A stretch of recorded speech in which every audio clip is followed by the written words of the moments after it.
Salut, c'est Mademoiselle Endo. Alors vous savez quoi, mes endosisters, à ce rythme-là, je vais juste virer alcoolique. Puisque à chaque fois que je veux faire du rentre-dedans à ceux qui ne sont pas ouverts au dialogue, je trinque à mes endosisters. Et là, en l'occurrence, je m'adresse au professeur, au docteur, je sais pas, Michel Canis. Endométriose, il ne faut pas dramatiser la maladie, mes patientes ne sont pas des martyrs. Non mais ça va, on n'a pas dit qu'on était des martyrs. En même temps, c'est pas cuit, les petits oiseaux, Prosper Youpla-Bloom et le pays des bisounours, on est d'accord? Alors, il a dit, il ne faut pas dramatiser, mes patientes ne sont pas des martyrs. Et puis, qu'est-ce qu'il a dit encore? Alors, attendez, parce que je ne veux pas dire de bêtises. En tant que journaliste, il faut absolument que je sache ce que je dis. Oui, il est bien de parler de cette maladie fréquente. Oui, les médecins et les gynécologues doivent être attentifs aux mots de leurs patientes pour ne pas négliger cette maladie. Mais attention aux mots pour le dire. Les patients ne sont pas toutes des martyrs. La peur de la douleur aggrave la douleur.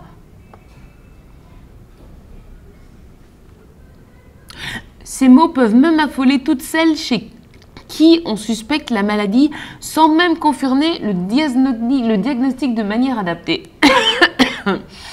Elles pourraient alors, à la lecture de ces articles, comprendre que leur ovaire, leur rectum et leur vagin sont probablement atteints puisque leur médecin, qui n'est pas un spécialiste, néglige probablement leurs symptômes et que la fréquence des formes graves augmente à cause de la pollution atmosphérique, sujet qui les inquiète tellement par ailleurs. Faut-il rappeler que la peur de la douleur aggrave la douleur? Les mots feront vraiment peur aux patientes. Oui, il faut informer, mais il ne faut pas dramatiser. Je sais, c'est difficile dans cette société qui ne s'intéresse qu'aux avions qui tombent, où seul ce qui fait la peur est écouté. Lui est reproduit dans ce monde où les mots qui rassurent deviennent inaudibles. Je redoute les décisions irréversibles que certaines femmes pourraient prendre au cœur des angoisses ou la douleur chronique sévère pour nous. Non mais sérieux. Alors, juste une chose, docteur Canis, vous avez un utérus, vous avez des ovaires, vous avez des règles, vous savez ce que c'est des règles douloureuses, vous savez ce que c'est d'avoir mal quand vous faites l'amour, vous savez ce que c'est de faire mal quand vous faites pipi, quand vous faites caca, quand vous pétez, vous savez ce que c'est d'avoir mal du 1er janvier au 31 décembre. Alors, on n'est pas des martyrs, hein. Moi, je n'ai jamais dit que j'étais une martyre, je n'en suis pas une, au contraire. Je fais en sorte que l'endométriose ne me fasse pas chier. Ce n'est pas ma maladie. C'est une sorte de camarade qui m'accompagne et que je gère. Mais alors, que vous disiez ça, je ne sais pas pourquoi vous dites ça. Pourquoi vous dites ça? Vous avez des problèmes? Vous avez envie de câlin? Vous voulez qu'on vous écrive ou je ne sais pas? Vous avez vraiment l'impression qu'on se prend pour des martyrs?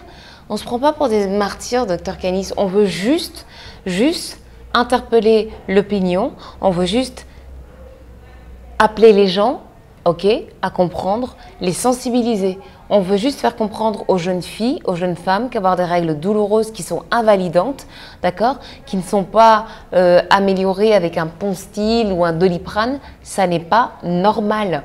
Et moi, à 39 ans, après 8 inséminations artificielles, après 5 FIV, après 4 fausses couches, je ne me prends pas pour une martyre, mais je pense que j'ai un sérieux pétard. Donc l'endométriose, c'est pas du blabla, c'est pas de la barbe à papa, c'est pas Walibi, d'accord? C'est un truc hyper sérieux. Alors que vous nous ayez accompagnés pendant tout ce temps-là, je vous en suis extrêmement reconnaissante, mais je comprends pas trop là en fait, je comprends pas. Donc moi c'est Mademoiselle Endo. Si vous aviez une explication, je vous assure que ça m'aiderait beaucoup à comprendre de quel côté en fait vous vous situez.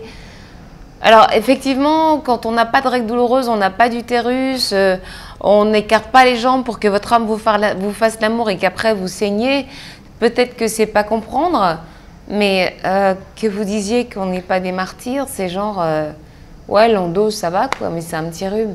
Je suis juste pas d'accord, je suis désolée. Je ne peux pas être d'accord avec ce que vous dites. Je suis même indignée que vous puissiez dire des choses comme ça. après tout le travail que vous avez fait, les recherches, vous avez quand même vu des patientes venir dans votre bureau pleurer parce qu'elles n'arrivaient pas à avoir d'enfants, pleurer parce que les douleurs au rapport sexuel, à la défécation, à la miction, c'était horrible, parce que les atteintes digestives, c'est une réalité. Alors si on peut sauver la jeune génération en leur disant « faites gaffe et allez consulter », non, on n'est pas des martyrs, docteur Canis. Et comme d'hab, je bois la santé de toutes mes sœurs Nando. On n'est pas sorti de l'auberge. Je crois qu'on n'y est même pas rentré. Je vous fais des gros bisous les filles.